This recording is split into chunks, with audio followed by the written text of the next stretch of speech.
You've probably heard jokes about people trying to steal a Toyota Tundra's catalytic converter, and, well, there's a reason for it.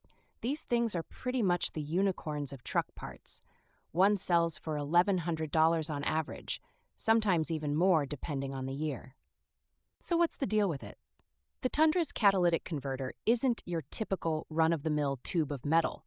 It's bigger, stacked with far more precious metals like platinum and rhodium.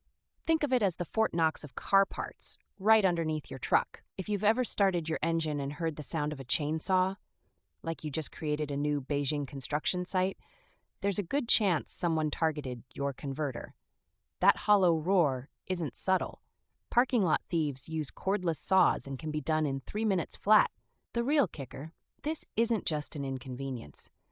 Replacing one Tundra cat can set you back over $3,000, parts and labor combined. Insurance might not always cover it without a huge deductible. That's a chunk of change just to keep your air legal. Now, here's where the plot thickens. Tundras, especially models from 2000 to 2021, have an exhaust design that basically advertises, "Steal me." The cat sits low, exposed, and is relatively easy to reach even if your truck is stock. Lift that suspension, and it's like an open invitation. The precious metal values are what makes these so sought after. The Tundra's dual cats contain more of the good stuff, rhodium, platinum, palladium, than most Prius models. You can look up the scrap values, and it's almost alarming. Like $400 for an ounce of rhodium alarming. A lot of Tundra owners get stuck in the cycle.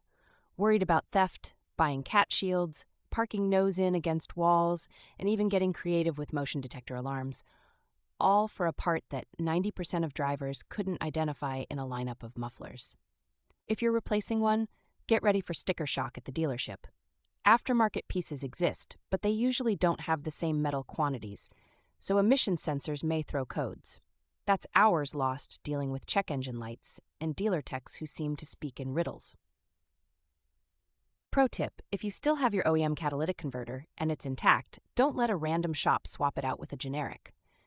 The value in reselling or recycling the factory one is massive, $700 to $1,500 cash, just for a used part. Another pain point is emissions testing. In most states, like my lovely Oregon, if you go aftermarket, you might not pass, or you'll fail on a technicality. This isn't just bad for the planet, it's bad for your wallet. Think fines and retesting fees. If you're determined to avoid pain, think about secondary locking plates or welded cages. Aftermarket cat shields pay for themselves the first time a thief sees them and walks on by. Yes, it's another $300 to $500, but the math works out fast if you look at the potential losses. I've seen people engrave their VIN on the catalytic converter as a deterrent. It won't stop a professional, but it could make the fence think twice.